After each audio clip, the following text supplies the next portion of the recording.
옛날 어느 고을에 어떤 신랑이 아내와 함께 오랜만에 처갓댁에 가게 되었다. 이에 장인 장모가 반가워하며 밥을 지어 대접해 주었다.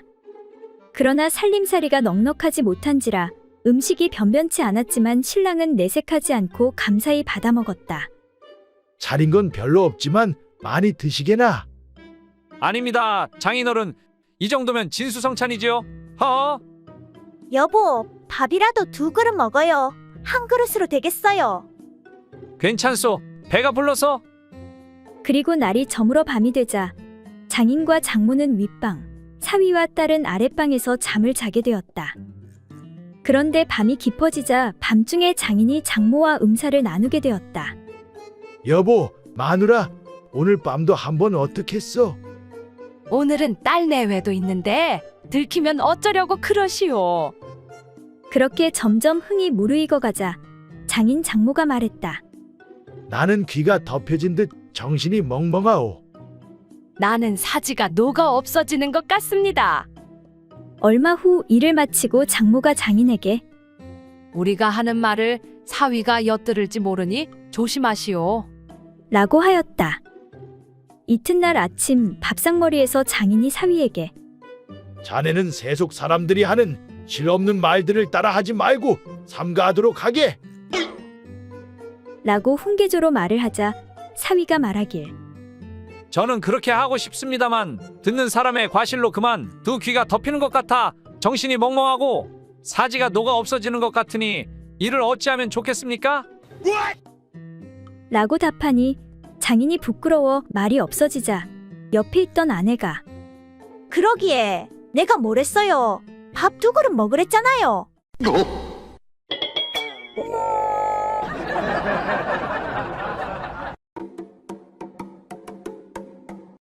옛날 한 노파가 나이가 많아 노쇠하여 죽을 날이 다가오자 딸들을 불러 모은 후 유언을 했다. 내가 죽어 저승에 가게 되면 너희들에게 소원이 이루어지게 해줄 테니 각각 소원을 말해보거라. 이에 큰딸이 먼저 말하는데 엄마, 남자에게는 전혀 쓸모없는 것이 하나 달려 있으니 그것은 바로 방울주머니예요. 그 방울주머니를 없애고 대신 그 힘을 가운데 연장에 더해주세요. 이렇게 말하니 노파가 그렇지 않다고 하며 이거사 무슨 소리냐? 그렇지 않다. 저울대에도 추가 있어야 균형이 잡히는 법. 방울주머니는 저울의 추와 같은 구실을 하니 그것을 없애면 연장이 균형을 잃어 비틀거리니 그 소원은 들어줄 수가 없다. 이어 둘째 딸이 말하기를 엄마, 남자의 연장이 힘이 빠져 축 늘어지지 않고 항상 빳빳하게 힘이 있게 해주면 좋겠어요. 이 말도 노파는 역시 거절하면서 얘야, 그러면 안 된단다. 활도 늘 팽팽하게 메어두면 팔의 힘이 약해져서 못 쓰게 되는 것처럼 그것도 늘 빳빳하면 힘이 약해진단다. 그러니 내 소원도 들어줄 수가 없구나. 다음으로 셋째 딸이 말하기를 엄마, 나는 남자의 양 엉덩이에 손잡이처럼 뿔이 붙어 있으면 좋겠어요. 그러면 흥이 오를 때 그 뿔을 잡아당기면 훨씬 좋을 것 같아요. 이 말에 노파가 열을 올리며 말하길 그래, 그거 참 좋겠구나. 내 아비 엉덩이에 그런 뿔이 있었으면 얼마나 좋았을꼬. 흥분한 노파는 이를 악물고 손잡이를 당기는 신용을 해보이며 내 그 소원은 꼭 이루어지도록 해주마. 끝으로 막내딸이 말하는데 엄마, 나는 남자의 엉덩이에 꼬리가 달려있으면 좋겠어요. 그러면 위아래 어디든 한 번에 할 수 있잖아요. 이 말을 듣고 다시 흥분한 노파는 그만 곧 쓰러져 운명하고 말았다.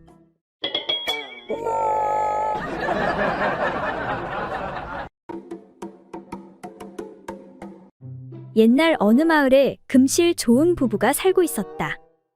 그러던 어느 날 갑자기 서방이 세상을 떠나게 되었다. 홀로 남은 과부 명자는 하루하루 통곡을 하며 슬퍼했는데 서방의 장례가 끝나고 시간이 지났어도 계속 애통해했다. 아이고 서방님, 나도 좀 데려가시구려. 나 좀 빨리 데려가시구려. 당신 없이 나는 더 이상 살아갈 의미가 없구려. 그렇게 1년 2년이 지나도 울음이 계속되자 이웃 사람들이 싫어했는데 이에 옆집 사내 팔복이가 아니, 아무리 그래도 산 사람은 살아야지. 저게 무슨 짓이야? 저 울음소리 때문에 잠을 잘 수가 있어야지. 저것은 분명 거짓 울음이 틀림없어. 내가 밝혀내겠소. 그리고 어느 날 밤 구름이 끼고 음침하며 보슬비까지 내리는 밤 팔복이는 명자의 집으로 가는데 그래, 오늘이야 말로 저 여인을 시험할 적당한 때로구나. 팔복이는 명자의 집에 몰래 숨어들어 절구공이를 부딪히는 소리를 내며 외쳤다.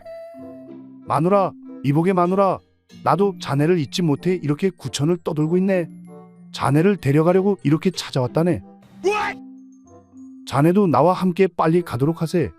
어서 방에서 나와 나를 따라오시게.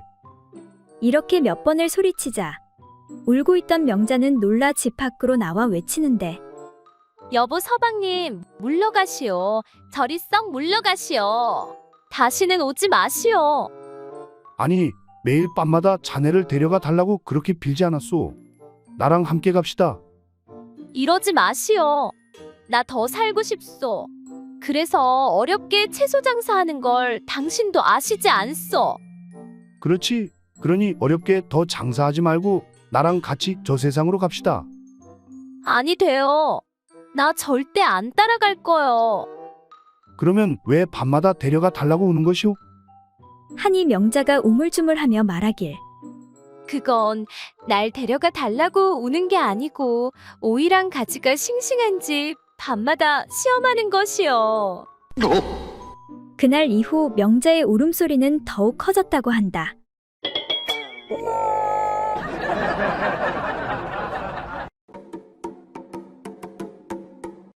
옛날 어떤 마님이 데리고 있는 머슴의 물건이 매우 크다는 것을 우연히 알게 되어 한번 해보려 하였지만 미처 기회를 얻지 못하였다.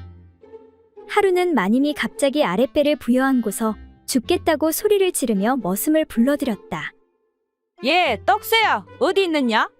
이리 좀 와보거라. 마님, 무슨 일입니까요? 어디가 아프십니까요? 배가 차갑고 아파서 죽을 지경이구나. 듣자 하니 남정네에 뜨거운 배를 서로 마주대고 있으면 바로 낫는다고 하던데 마침 주인 나리는 멀리 출타하셨고 대어줄 마땅한 배가 없으니 어쩌면 좋을꼬. 아파서 죽는 것보다는 차라리 떡새 너의 배를 가까이 하여 치료하는 것이 좋지 않겠느냐? 이에 떡새가 말하길 마님께서 명하시는데 감히 따르지 않을 수 있겠습니까? 다만 남녀간에는 꺼리는 것이 있고 내외에 구별이 없을 수 없으니 나뭇잎으로 마님의 그곳을 가리고서 치료를 하는 것이 좋겠습니다. 그래, 그렇게 하려무나. 그리하여 마님은 바로 나뭇잎으로 사타구니를 가리고서 머슴으로 하여금 옷을 벗고 배를 서로 마주대게 하였는데 이미 터질 듯이 커져버린 머슴의 불룩한 물건이 나뭇잎을 뚫고는 마님의 오목한 구멍으로 미끄러져 들어가 버렸다. 이에 마님이 물었다. 아니, 나뭇잎은 어디에 있길래 너의 물건이 갑자기 내 몸속으로 들어왔느냐? 사실 제 물건이 배가 고플 때면 종종 나뭇잎을 갉아먹기도 하지요. 그리고 구멍만 보면 자꾸 들어가려고 하니 저도 어쩔 수가 없습니다요. 이에 지극한 즐거움을 나눈 후 마님이 말하였다. 과연 배를 마주대니 복통이 어느 정도 사라진 듯하나 아직 조금 부족하구나. 떡새야, 이번에는 나뭇잎 없이 바로 치료를 계속하도록 하자꾸나. 그리하여 마님의 복통은 깨끗이 나았다고 한다.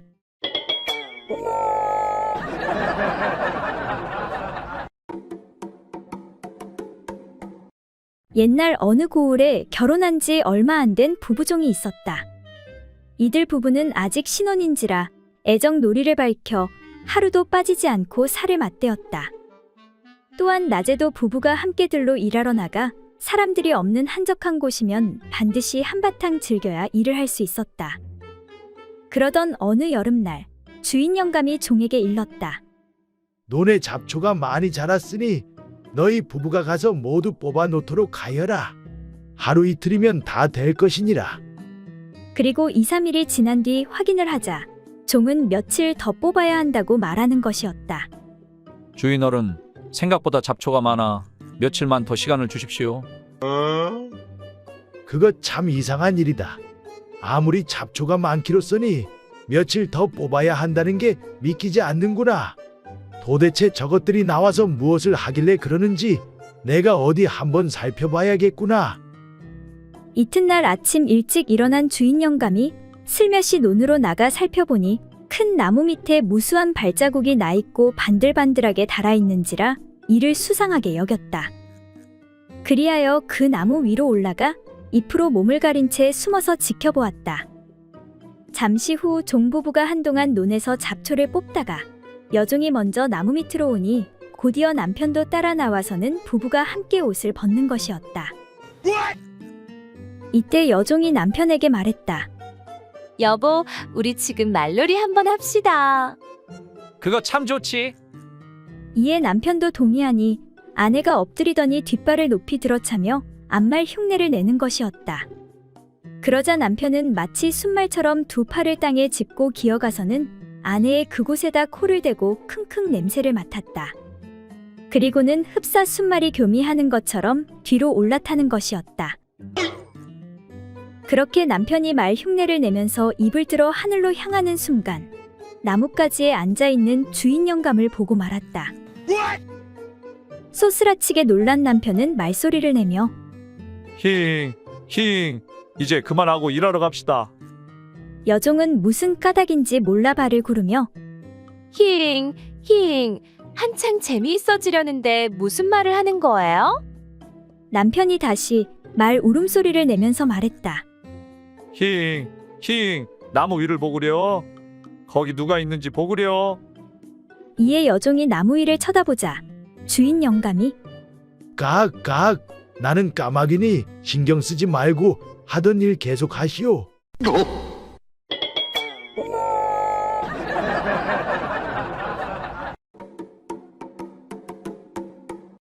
옛날 어느 마을에 노총각과 노처녀가 결혼을 하게 되었다. 그런데 신랑이 첫날 밤에 아무래도 신부가 의심스러웠다. 분명 누군가 지나간 자취가 있을 것이야. 이렇게 생각한 신랑은 신부로 하여금 실토를 하게끔 만들겠다고 마음먹었다. 그리하여 신랑은 손으로 신부의 그곳을 어루만지며 아래 구멍이 심히 좁으니 칼로 찢고 나서 내 물건을 넣어야겠네. 하고선 가지고 있던 칼을 꺼내어 신부의 아래를 찢는 신용을 하자. 이에 크게 놀란 신부가 떨면서 말하길. 아니, 건너 마을 김자수 댁 막내 아들은 찢지 않고서도 능히 구멍에 잘 넣고 결코 작다는 말은 하지 않더이다. 하고는 얼떨결에 과거를 실토하였다. 그리곤 오히려 화를 내며 천천히 살살 밀어 넣으면 잘 들어가게 되어 있는데 어찌 그 나이 먹도록 그런 것도 모른단 말이여. 하고는 도리어 신랑을 나무라는 것이었다. 이에 당황한 신랑이 얼떨결에 말하길. 네, 그러니까 뒷집 김과부랑 할 때는 쑥쑥 잘 들어가던 것이 조금 이상해서 말이지.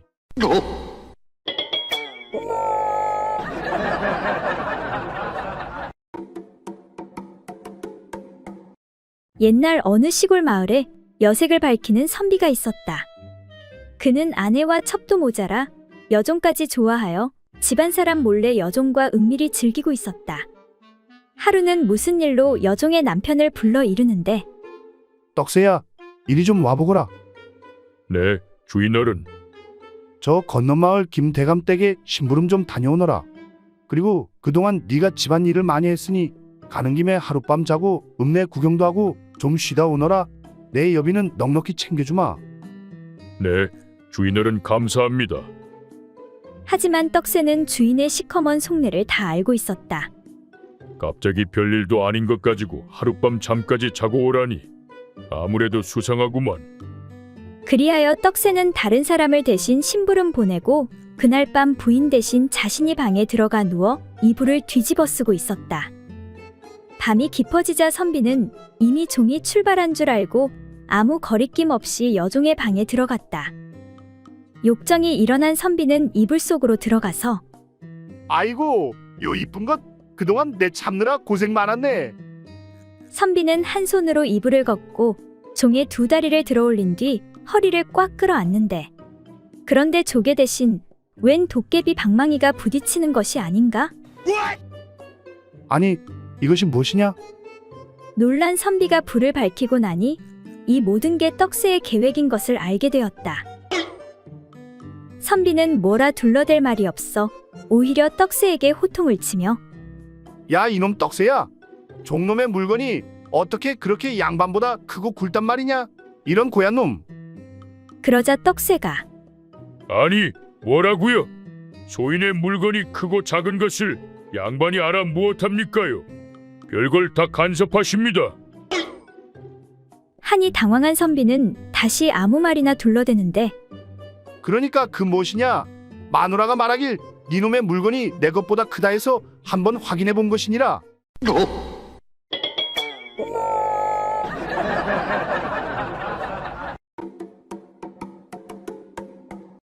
옛날 어느 마을에 호라비 달구는 하루하루 외로운 나날을 보내고 있었다. 그러다 친구 만드기를 만나는데, 이봐, 만드기, 그 과부 서량댁 알지 않는가? 나 그 여인이 마음에 드는데 어쩌지? 이 사람아, 포기해. 서방 잃고 남자 보기를 돌같이 한다는 소문이 있어. 자네가 어떻게 해볼 여인이 아니야. 지주 있어서 남정네랑 말도 안 섞는다는 여자야. 거참 빵댕이가 토실토실하니 딱 내 스타일인데 자네가 좀 도와주면 될 것 같은데 어떻게 도와줄 수 없겠나? 자네 잔머리 하나는 알아주지 않는가? 잘 되면 내가 술고하게 사겠네. 그렇다면 어떻게 하면 좋을까? 그럼 이렇게 해보면 어떨까?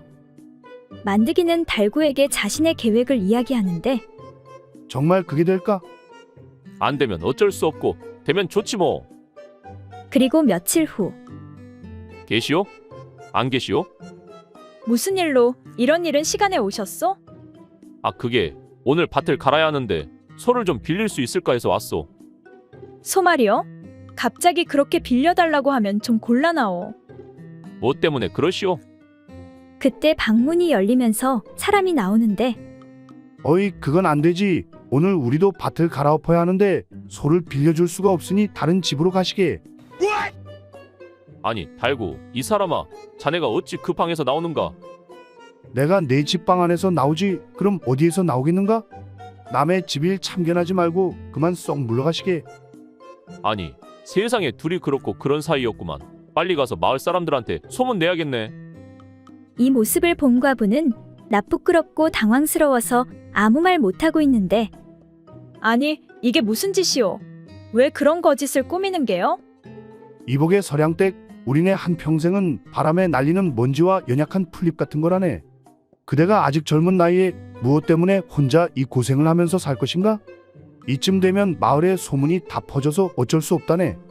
피차 우리 둘 다 외로운 팔자니 함께 해보는 게 어떻겠는가? 이에 과부는 크게 탄식하며 눈물을 흘리고는 달구를 받아들이기로 했다. 그 후 몇 달 후, 아니, 이복에 달구, 자네 얼굴이 왜 그 모양인가? 이복의 만드기, 나 좀 살려주시게. 자네 머리가 좋으니 좀 도와주시게. 아니, 무엇 때문에 그러는가? 우리 부인, 그러니까 서량이 그 여자가 옥녀도 보통 옥녀가 아니라네. 왜 전 남편이 그리 일찍 갔는지 이제야 알았다네.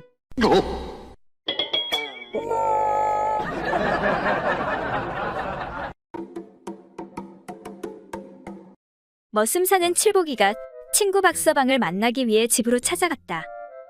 마침 박서방은 집에 없었고 그의 부인이 문을 열어주는데, 빼어난 미모의 그녀는 안타깝게도 벙어리였다. 아주머니, 안녕하세요? 근데 박서방, 이 친구는 어딜 나갔나요? 그러자 벙어리 부인은 칠복이를 이끌고 부엌으로 들어갔다. 그런 다음 갑자기 등을 돌리고 치마를 걷어 올리더니 한껏 물이 오른 허벅지와 엉덩이를 보여주며 술병을 가리키는 것이었다.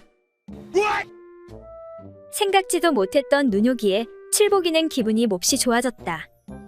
정말 대단하시군요. 하지만 전 지금 그 친구의 행방이 궁금할 뿐인데요. 그러자 부인은 치마를 걷어 올리고 술병을 가리키는 그 동작을 다시 한번 보여주었다. 친구 부인의 연이은 행동에 어느덧 가운데 다리가 화가 나기 시작한 칠복이는 속으로 이를 악물고 버텼다.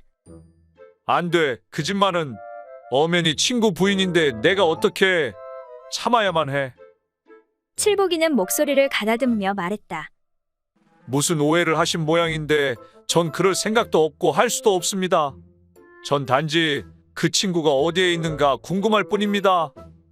하지만 부인은 막무가내였다. 여전히 치마를 걷어올리며 술병을 가리키는 것이었다. 계속되는 부인의 행동에 기분이 묘해진 칠복이는 더 이상 견딜 수가 없었다. 그래서 할 수 없이 그곳을 뛰쳐나왔다. 그런데 그때 마침 당사자인 친구 박서방이 막 살인문을 밀고 들어서는 것이었다. 이를 본 칠복이가 소리쳤다. 이봐, 큰일 났네.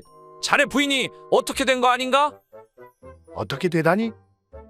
내가 자네가 어디 갔냐고 물을 때마다 엉덩이를 들춰보이고 술병을 가리키니 뭔가 이상하지 않은가?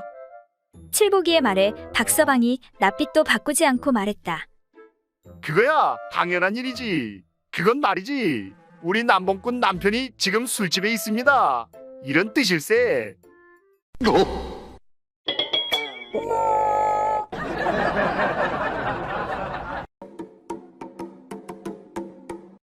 옛날 어느 마을에 첩을 들이고 싶어 안달이 난 어떤 부잣집 선비가 아내를 설득하고 있었다. 여보, 집안일이 많으니 첩을 들이면 당신이 하던 일을 대신해 주니 편하지 않겠소.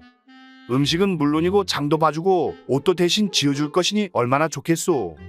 당신은 그냥 앉아서 이래라 저래라 부리기만 하면 되는 것이 아니겠소. 그러니 첩을 들이면 얼마나 편하고 좋겠소. 하면서 부인의 눈치를 살폈다. 아니, 사머리가 있는데 뭘 또 집안에 사람을 들인다는 거예요? 부인이 앙칼지게 대답했다. 그런데 사머리는 눈치가 없어 일도 서툴고 요리 솜씨도 형편없어 거의 당신이 다 하지 않소. 그리고 첩이 있으면 일뿐 아니라 당신 말동무도 되어주고 할 테니 덜 심심하지 않겠소. 그러자 그 말을 들은 부인이 뜻밖에도 남편의 말에 고개를 끄덕이며 대답했다. 듣고 보니 당신 말대로 첩이 있으면 지금보다 더 편하겠어요. 좋아요. 그렇다면 그렇게 하도록 하세요. 그렇게만 된다면야 첩을 열이라도 들여놓으세요. 하면서 쉽게 승낙해주는 것이었다.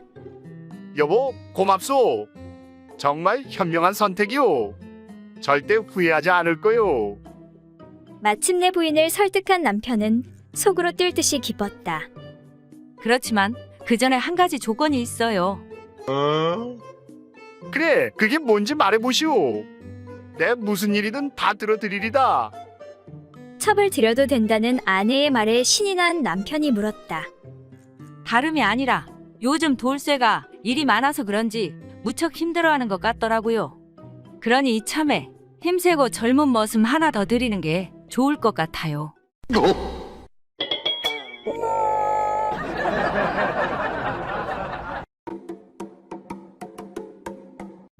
어느 시골 마을에 아들 형제를 둔 부부가 단란하게 살고 있었다. 부부는 열심히 일하여 어느 정도 먹고 살만하였고 비록 단칸방이지만 남양에 아늑한 초가집도 하나 있었다. 그런데 크게 부족할 게 없어 보이는 이 부부에게도 걱정거리가 있었다. 그것은 바로 9살과 7살 먹은 아들들 때문에 부부간의 밥일을 제대로 할 수가 없었던 것이었다. 어느 겨울 저녁밥을 먹고 어느덧 해가 뉘엿뉘엿 기우는 무렵이었다. 부부는 간만에 눈이 마주쳐 서로 위기가 투합해 재미를 보려고 하였다. 그런데 아무래도 아이들이 골칫거리였다. 저 녀석들 때문에 아무래도 오늘도 안 되겠구나. 하지만 궁하면 통한다고 궁리 끝에 묘안이 떠올랐다. 옳카니? 남편이 아이들을 불러놓고 말했다. 얘들아, 방이 몹시 춥구나. 나가서 모아놓은 장작을 좀 가져다가 방에 불 좀 지피지 않겠니? 예, 아버지.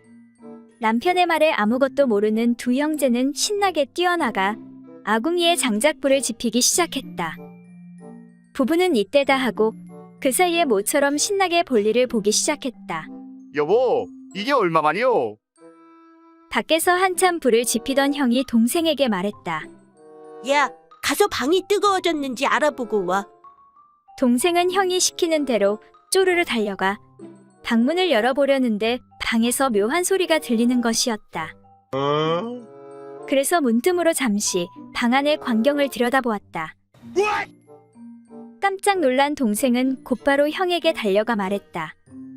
형, 불 그만 떼! 너무 뜨거운가 봐. 아빠가 엄마 위에 올라가 있고 엄마는 땀을 뻘뻘 흘리면서 고통에 몸부림치고 있어.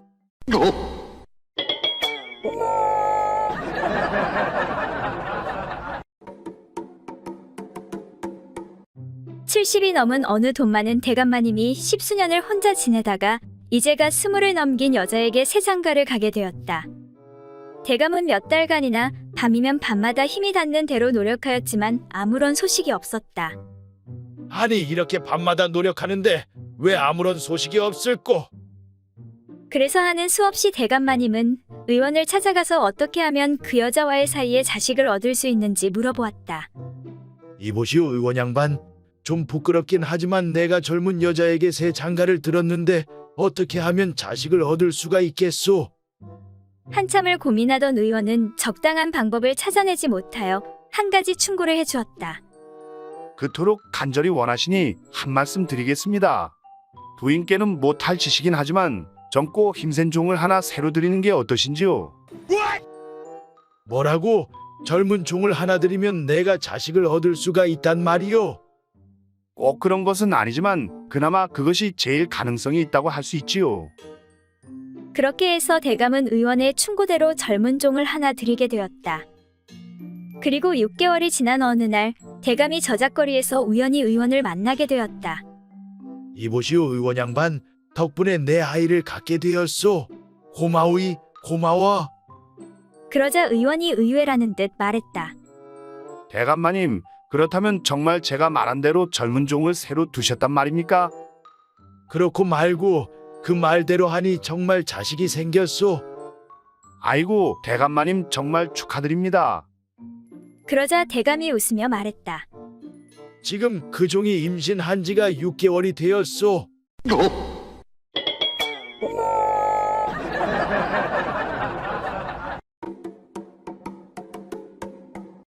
옛날 어느 고을에 조씨 성을 가진 비장이 고을 수령의 명령으로 먼 마을에 중요한 심부름을 가게 되었다.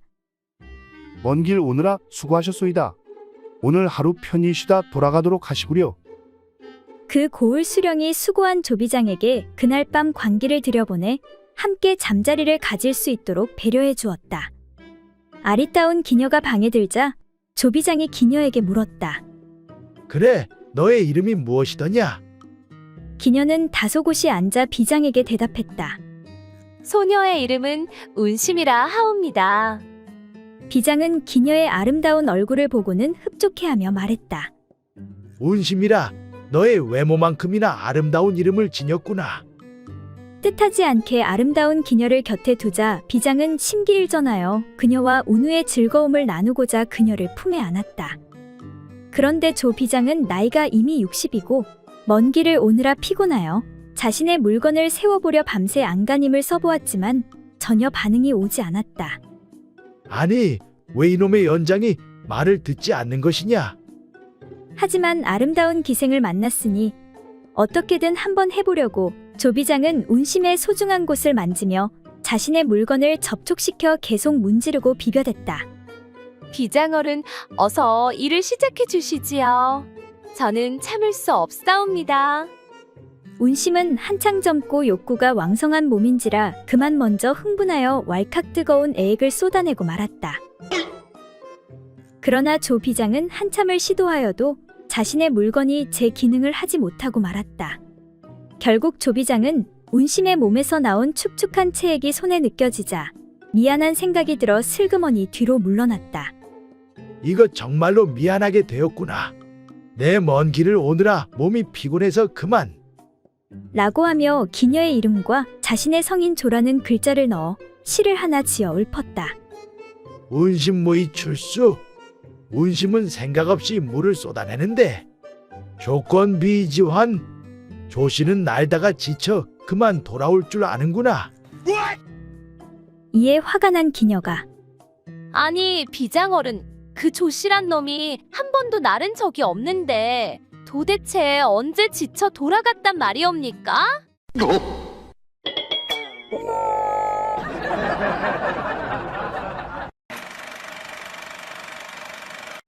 결혼한 지 10년이 넘도록 아이를 갖지 못하는 부부가 있었다. 남편은 고민 끝에 용하나는 무당을 찾아갔다. 하지만 무당은 방법이 없다고 하였다. 방법이 없다. 없어. 제발 좀 도와주십시오. 남편이 간절히 부탁하자 무당은 방법이 있긴 하지만 사악한 신에게 부탁해야 하기 때문에 저주받은 아기가 태어날지도 모른다고 하였다. 하지만 남편은 상관없다고 하고 비용을 지불하고 부적을 받아왔다. 1년 후 귀여운 아기가 태어났다.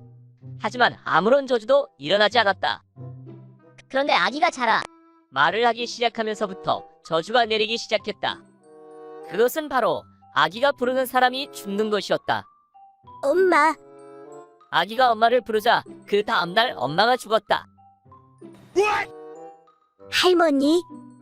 아기가 할머니를 부르자 그 다음날 할머니 역시 죽었다. 아빠는 저주받은 아기가 너무나 두려웠다. 그래서 아기를 뒷산에 버리기로 결심했다. 아기를 보자기에 싸서 산에 버리고 내려가려는데 순간 아기가 아빠. 라고 하는 것이었다. 순간 아차 싶었지만 아빠는 어차피 자신의 욕심 때문에 일어난 일이라고 생각하고 운명을 받아들이기로 했다. 그러나 다음날 아침 아빠는 죽지 않고 일어났다. 어라, 어떻게 된 거지? 내가 살아있네? 살아남은 아빠는 가족들의 목까지 열심히 살아야 되겠다고 생각했다. 그리고 밭일을 하기 위해 집을 나섰다. 그런데 그때 갑자기 옆집 아줌마의 원통한 통곡 소리가 들려왔다. 아이고 여보, 어제까지 멀쩡하던 사람이 갑자기 왜 죽어?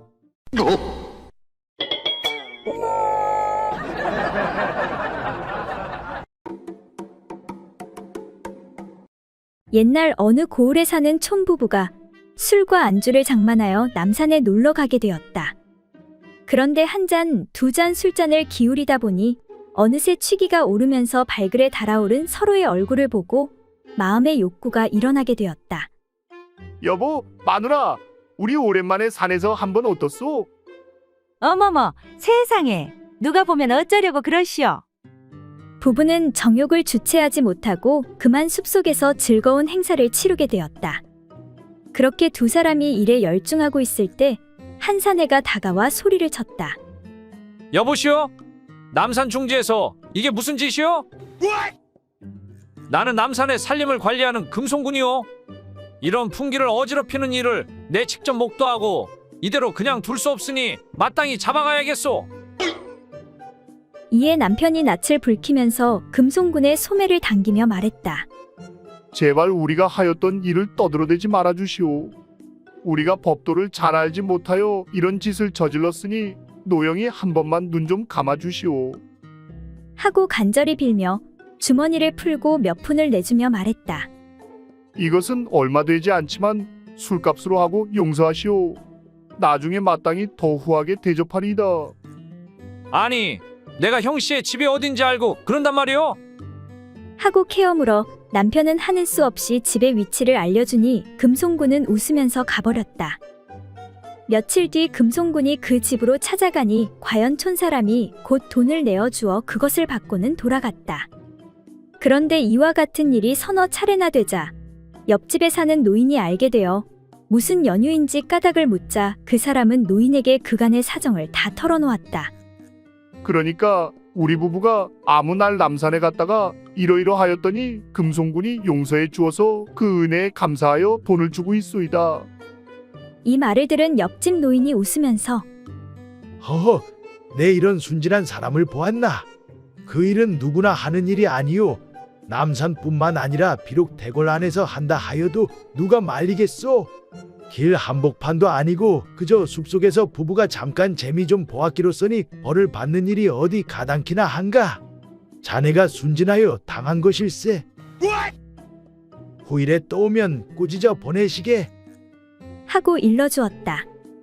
그 후에 금송군이 또 찾아오자 화가 난 촌사람이 이보시오. 내가 숲속에서 누구와 무슨 짓을 하던 말던 당신이 무슨 상관인데 계속 돈을 뜯어가는 것이오? 그 짓을 하면 돈을 내야 한다니 그게 대체 무슨 소리오? 그러자 그 말에 놀란 금송군이 둘러대며 말하길. 그러니까 그 무엇이냐? 거기는 내가 예전부터 맡아놓은 장소라 특별히 자리값을 받은 것이요.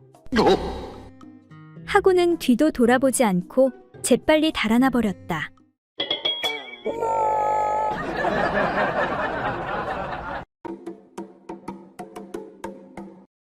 옛날 어느 마을에 짓궂은 한 사내가 있었다. 어느 날 이 마을 부녀자들이 초여름이 되어 폭포수 흐르는 계곡으로 물마중을 가는데 이 짓궂은 사내가 발가벗고 기름독에 들어갔다 나온 후 밀가루독에 들어가 몸에 밀가루칠을 잔뜩 한 다음 여인들이 물마중 가는 길가에 큰 고목나무 위에 앉아서 목소리를 우렁차게 꾸며 여인들에게 호통을 쳤다. 여봐라, 거기 모두 다들 섞어라. 여인들은 옷을 곱게 차려입고 가다가 깜짝 놀라 모두 섰다. 나는 옥황상제님의 명을 받들어 하늘에서 내려온 금강역사인데 너희들 서방이 몇 명인지 제대로 다 말하거라.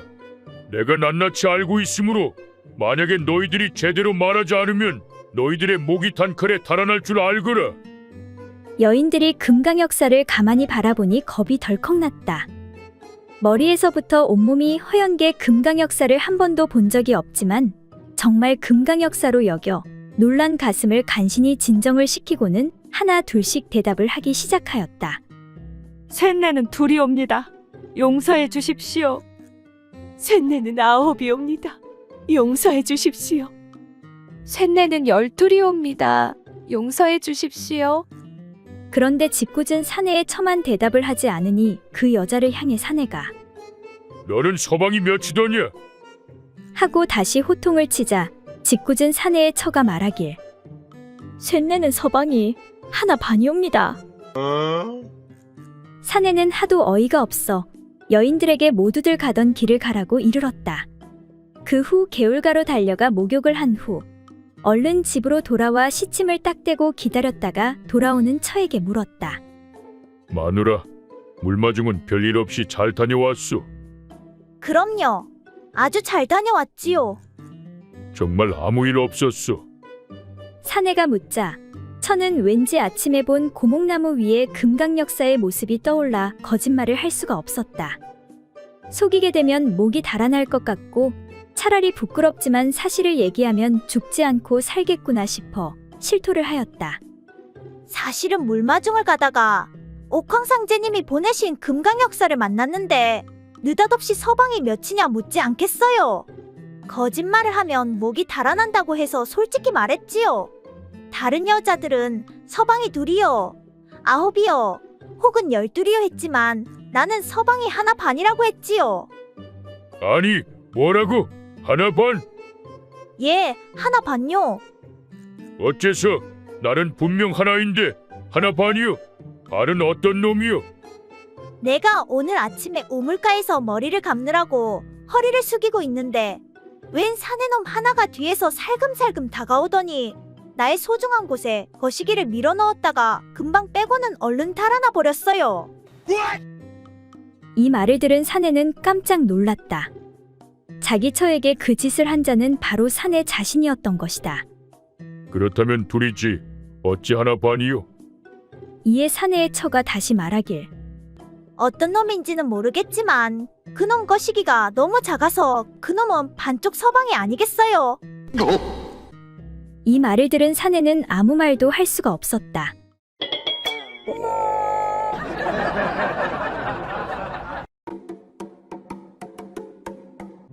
옛날 어느 마을에 장님점쟁이의 마누라가 미인이어서 이웃 사내들이 눈독을 들였다. 그런데 그 여인도 꽤나 얼굴값을 하느라고 남자를 곧잘 끌어들여 재미를 보곤 했다. 어느 날 평소 여인과 몰래 정을 통하던 머슴 하나가 여인을 만나러 왔다가 장님점쟁이가 함께 있는 것을 보고 수작을 걸었다.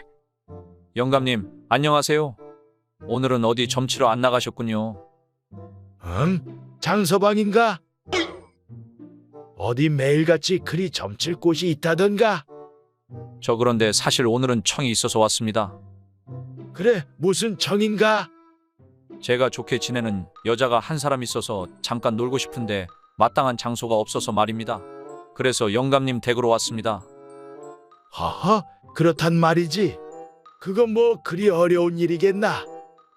우리 내외가 잠깐 피해줄 테니 놀다가 나오시게. 점쟁이가 밖으로 나가자 머슴은 여인을 안고 들어가 운우의 재미를 만끽했다. 그리고는 장님 점쟁이가 하도 어리석게 여겨져 희롱하려고 물었다. 저기 영감님, 우리 두 사람의 앞날에 대해서 점 좀 쳐주시지요. 그러자 점쟁이는 친절하게도 산통을 흔들더니 웃으면서 소리쳤다. 걱정 말게나 장서방. 천천히 하게나. 내 점을 쳐보니 그 여자의 본서방은 눈이 어두워서 아무것도 모른다네.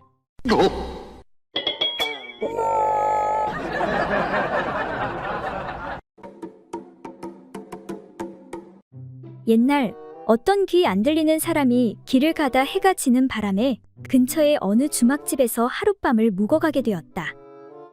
때마침 또 한 사람의 소금 장수가 투숙하게 되어 두 사람이 한 방에 들게 되었다. 그런데 그 소금 장수는 함께 자는 사람이 못 듣는 사람인 줄은 미처 모르고 있었다. 밤이 깊어지자 못 듣는 사내는 금방 골아떨어졌지만 소금 장수는 잠을 이루지 못해 엎치락뒤치락 하고 있었다. 그런데 그때 주막집 부부가 옆방에서 거나하게 일을 벌이기 시작했고 그 소리가 어찌나 큰지 소금 장수의 귀에까지 들려왔다. 아니, 이런 재미있는 일은 혼자만 즐길 수는 없지. 하고 소금 장수는 옆에서 자고 있는 귀 안 들리는 사내의 옆구리를 쿡쿡 찔러 깨웠다. 그러나 못 듣는 사내는 그 환성이 들릴 리가 없었다. 아니, 자는데 왜 찌르는 것이야? 하고는 소금 장수가 실수로 옆구리를 찌른 것이라 생각하여 뭐라 하지 않고 계속 잠을 잤다. 그렇게 다시 한참을 자고 있는데 새벽이 되자 주막집 내외가 또다시 그 일을 시작하는 것이었다. 이에 소금 장수는 재미가 나서 옆에 사내와 함께 즐기려고 또다시 못 듣는 사내의 옆구리를 쿡쿡 찔러 깨우려 했다. 이에 참지 못하고 매우 화가 난 못 듣는 사내가 성을 내며 아니, 이놈아! 아까 밤중에도 쿡쿡 찌르더니 새벽에도 또 쿡쿡 찌르느냐? 하고 큰 소리로 소금 장수를 나무랐다. 그런데 옆방의 주인은 이 소리가 자기 부부간의 일을 희롱하는 줄로 오인하고 화가 나 몽둥이를 들고 와서 아니, 이놈아! 내 놈이야말로 우리 부부간의 일에 웬 간섭이냐? 하고 호통을 치며 몽둥이를 휘두르니 귀 안 들리는 사내는 무슨 연고인지 알지도 못하고 아니, 거시기로 찌르는 것도 모자라 몽둥이까지 찌르려 하니 나 좀 살려주시오. 하고는 보찜까지 두고 주랭랑을 쳐 도망을 가버렸다.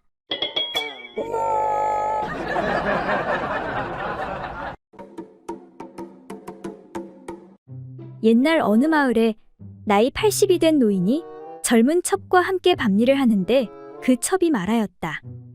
대감마님, 이렇게 일을 한 후에 만일 잉태하면 사슴을 낳겠어요. 아니, 어째서 사슴을 낳는단 말인가? 사슴 가죽으로 밤일을 하시니 사슴을 낳지 않고 무엇을 낳겠어요? 사슴 가죽이란 부드러워 시들은 노인의 연장을 빗대어 이른 말이었다. 이튿날 노인은 친구들과 함께 술을 들다가 그 일을 말하였다. 이보게들, 나는 간밤에 첩에게 큰 욕을 당했다네. 첩과 더불어 그 일을 하는데 첩이 내 연장을 보고 사슴 가죽처럼 축 늘어져 힘이 없다고 말하니 그게 어찌 큰 욕이 아니고 무엇이겠나. 그러자 다른 친구가 말했다. 이보게, 내가 당한 욕은 가히 입에 담을 수 없는 정도라네. 내가 일전에 첩과 함께 밤일을 하는데 첩이 말하기를 지금 선친의 산소 곁을 헤매시옵니까? 하기에 내가 무슨 말이냐고 물었더니 첩이 이르기를 다 죽은 시체를 이끌고 입장하려 하시니 선영의 곁이 아니면 무슨 연고로 그리 어렵게 입장을 할 수 있겠사옵니까? 하니 이건 귀로는 들을지언정 어떻게 차마 입으로 옮겨 말할 수 있겠는가? 이어 다음 친구가 말했다. 나는 차라리 욕이라도 듣고 싶다네. 나도 일전에 첩과 함께 밤일을 하는데 첩이 말하기를 대감마님, 지금 살아계시옵니까? 내가 살아있지 하며 무슨 말이냐고 물었더니 첩이 이르기를 대감마님, 연장이 보일 듯 말 듯하며 손에 잡히지를 않으니 유령이 아니면 무엇이겠습니까? 이렇게 노인들은 한탄하며 서로 위로하였다고 한다.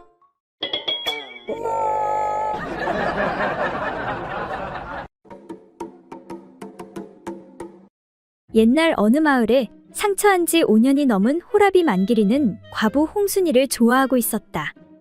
참다 못한 만기리는 어느 날 굳게 마음을 먹고 홍순의 집을 찾아가는데 홍순댁 잘 지내는가? 아침부터 무슨 일로 오셨어? 내 할 말이 있어 이렇게 찾아왔소. 그래, 무슨 할 말이 있으시오? 그러니까 자네나 나나 서로 외롭고 힘든 처지인데 우리 살림을 합쳐 서로에게 힘이 되어주는 게 어떻겠소? 뭐라고요? 그건 아니대요. 왜 아니 된단 말이오? 내 먼저 가신 지아비를 배신할 순 없소. 나라고 뭐 마음이 편한 줄 아시오. 나도 먼저 간 마누라 생각하면 마음이 무겁소이다. 그래도 산 사람은 살아야지 않겠소. 나야 지게질을 하든 심부름을 하든 어떻게든 먹고 사는데 자네는 혼자 힘으론 먹고 살 길도 막막하고 어려울 텐데 그러지 말고 내가 다 책임질 테니 우리 합치세. 안 돼요. 그런 소리 할 거면 다시 오지 마시오. 내 진심이 자네에게 안 느껴지나 보군 그래. 좋네. 그렇다면 내가 오늘부터 100일 동안 매일 밤 자네 집 마당에 있다가 동이 트면 집으로 가겠네. 혼자 사는 여자 집에 어떤 놈이 밤에 올지도 모르니. 그렇게 그날부터 만기리는 비가 오나 눈이 오나 매일 저녁 홍순이의 마당에 왔고 동이 트면 집으로 돌아갔다. 정말 진심으로 날 좋아하는 걸까? 사실 나도 만길 씨가 싫지는 않은데 그래도 아직 서방님을 마음에서 떠나보낼 준비가 되지 않았는데 어쩌면 좋지. 그렇게 시간이 흘러 100일이 되는 날 밤. 그래, 이 정도면 됐어. 만길 씨의 마음을 알겠어. 결심이 선 홍순이는 밖에다 대고 말했다. 만길 씨, 이제 들어오시오. 날이 차니까 어서 들어오시오. 하지만 만기리가 대꾸가 없자 홍순이는 문을 여는데 아니, 댁은 누구시오? 왜 우리 집 마당에 있는 게요? 저요? 저는 그냥 만길이 아재한테 돈 받고 일하고 있는데요. 오늘이 마지막 날이라 아쉽네요. 뭐요? 그럼 댁이 100일 동안 매일 집을 지키고 있었던 것이요? 네, 그런데요. 만길이 아재가 잠이 많아 해 떨어지면 골아 떨어지거든요. 이에 잠시 고민하던 홍순이가 어쨌든 날은 춥고 밤은 기니 일단 방에 들어와 몸 좀 녹이고 가시오. 그렇게 홍순이는 젊은 새 신랑을 얻게 되었고 만기리는 평생 호라비로 살았다고 한다.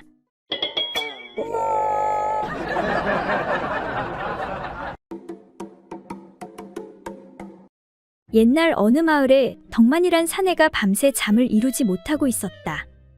바로 마누라 춘자가 외박을 하고 들어오지 않아서였다. 이 여편네가 이젠 하다하다 외박까지 해. 어디 들어오기만 해봐. 다리 몽둥이를 부러뜨려 놔야겠어. 날이 밝자 덕만의 부인 춘자가 들어오는데 너 뭐하다 이제 들어와? 허구한 날 술만 퍼마시는 것도 모자라 외박까지 해? 오냐 오늘날 한번 잡아보자. 서방님, 그게 아니고 내 사정이 있어서. 아니긴 뭐가 아니야. 너 일로 와봐. 그게 그러니까 순심이 서방이 죽는다잖소. 그래서 하는 수 없이 갔다가 그만 밤을 새고 말았소. 아니 그 팔팔한 사람이 갑자기 왜? 그러게 말이요. 사정이 너무 딱해서 갔다 왔으니 그만 화 푸세요. 내가 순심이 집에서 돼지고기도 얻어왔소. 뭐라 돼지고기? 내가 얼른 삶아서 탁주 한 잔이랑 올릴게요. 내가 돼지고기 때문에 참는 게 아니오. 알겠소. 잠시만 기다리시오. 덕만이는 탁주와 돼지고기 한 점에 마음을 푸는데 그리고 다음 날 야 이 여편네야 너 일로 와봐. 또 왜 그러시오? 순심이 서방이 죽다 살아나긴 아주 팔팔하더만. 내 아까 보니까 야바위에서 돈 따고 신나서 공중제비를 열바퀴나 돌던데. 아, 그러니까 그것이 말이오. 솔직하게 말 안 해? 그게 순심이 서방 거시기가 자꾸 죽는다고 해서 내가 살려주고 왔어. 아, 그랬었군? 그래서 죽은 거시기는 잘 살려드렸어? 당연하지요. 당신도 내 실력 알면서 그러시오. 이런 잡놈의 여편네가. 그렇게 덕만이는 부인 춘자를 밤새 쥐잡듯 잡았다. 그리고 며칠 후 임자, 이리 좀 와보구려. 아무래도 내가 며칠 전엔 너무 심했던 것 같소. 근데 내 하나 부탁할 것이 있는데. 그게 무엇이오? 건넌마을 만석군 최대감 알지? 그 노인이 새로 첩을 하나 들였는데 글쎄 물건이 도통 살아날 기미가 안 보인다고. 그래서 말인데 당신이 가서 한 번만 살려주면 안 되겠소? 아니 뭐라고요? 그렇게 사람을 쥐잡듯 잡아놓고 그게 무슨 말이여? 내 정말 미안하오. 그 노인이 물건만 살려주면 100냥을 준다 하지 않소? 이번에 마지막으로 딱 한 번만 하고 다시 안 하면 되지 않소? 이에 잠시 생각하던 춘자가 그럼 이번 달은 안 되고 다음 달에나 가야겠소. 아니 그게 무슨 소리요? 이번 달까지 예약이 꽉 찼단 말이오.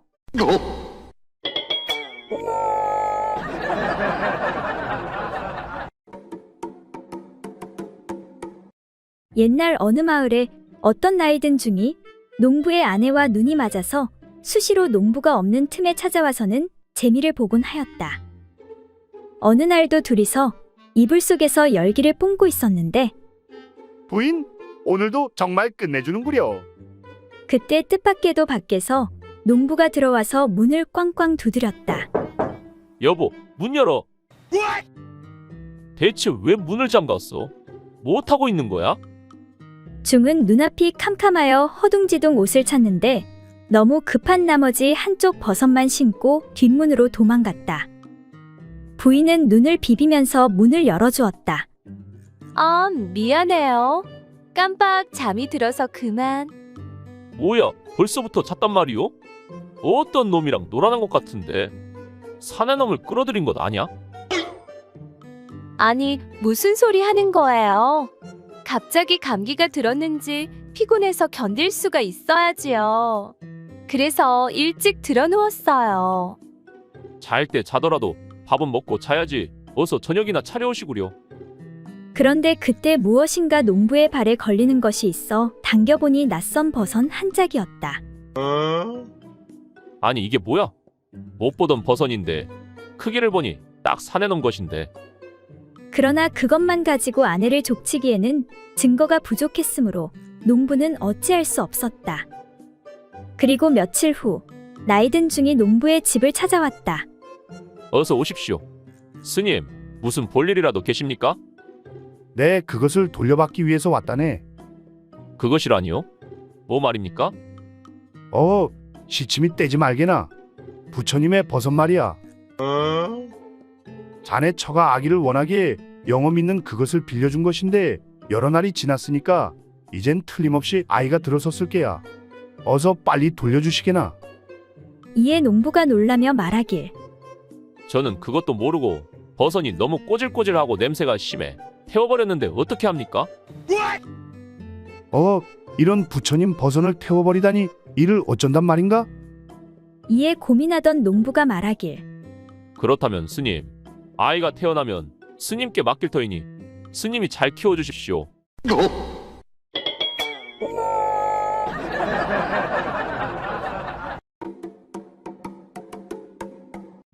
옛날 어느 부부가 신선의 돌을 숭상하여 나이 80이 되면 산으로 들어가 신선들이 거하는 곳에서 살자고 약속을 하였다.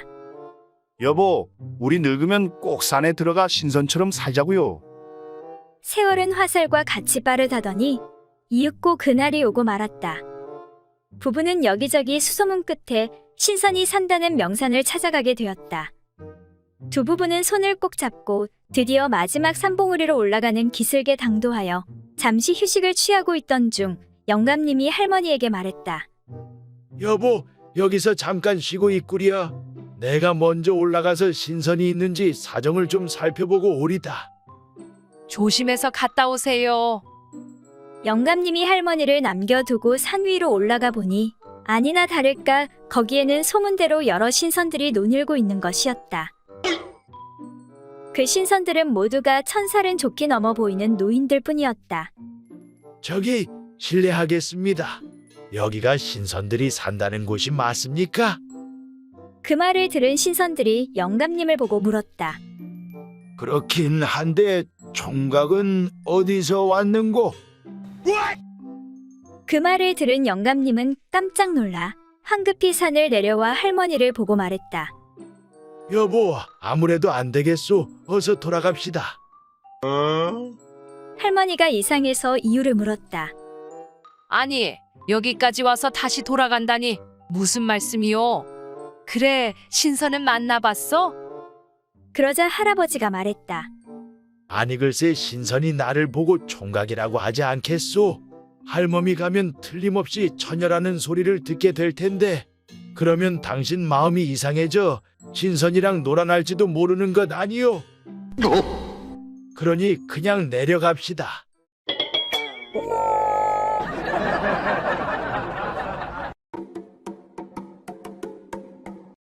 옛날 어느 마을에 어리숙한 처녀 말자가 내일 혼례를 치르게 되었다. 바로 같은 대감댁종으로 살고 있는 떡새와 백년가약을 맺은 것이었다. 말자는 행복했지만 지금까지 남자 손 한 번 못 잡아봐서 모든 게 낯설고 두려웠다. 그래서 어려서부터 친자매처럼 지냈던 춘자에게 이런저런 조언들을 듣기로 하였다. 그러니까 이제 마지막으로 가장 중요한 것을 이야기하자면 남자는 말이지 자고로 그게 없으면 남자가 아닌 것이야. 바로 양다리 사이에 솔방울이 2개 있어야 해. 딸랑딸랑 솔방울 말이야. 그리고 중간에 튼튼한 가지가 하나 있어야 돼. 그게 시들시들하면 영 남자고시를 못한다니까. 잘 기억해야 돼. 솔방울 2개의 가지 하나야. 솔방울 2개의 가지 하나. 춘자의 조언을 가슴에 새겨들은 말자는 드디어 첫날 밤을 치르게 되었다. 그리고 다음 날 말자는 이른 아침부터 춘자를 찾아가는데 성님, 큰일 났어라. 큰일. 아니 글쎄, 우리 서방님이 남자가 아닌가 보. 아니 그게 무슨 소리야? 딱 봐도 건장하고 힘 좋은 사내잖아. 성님이 기억하라고 말한 거 있잖소. 솔방울 2개, 가지 하나. 그래, 그랬었지. 어제 첫날 밤을 치렀는데 부끄러워 눈을 감으려고 하다가 성님 말이 생각나. 일이 끝날 때까지 2눈 번쩍 뜨고 지켜봤어라. 아, 근데 우리 서방님 다리 사이에 솔방울 2개랑 대추 1개가 있지 못이요. 그러더니 좀 있다가 솔방울 2개에 무한개가 되더니 또 좀 있다가 다시 솔방울 2개에 대추 1개가 돼버렸소. 성님, 우리 서방이 무슨 큰 병이 있는 것 같은데 어찌하면 좋겠소? 이에 춘자가 웃으며 걱정 붙들어매. 내가 말을 안 했는데 원래 커졌다 작아졌다 하는 거야. 그나저나 가지가 아니라 무우라니 부럽다 부러워 동생. 이에 말자가 걱정스런 얼굴로 다시 말하는데 성님, 그게 다가 아니어라. 아, 글씨 나한테다 오줌까지 싸버렸소.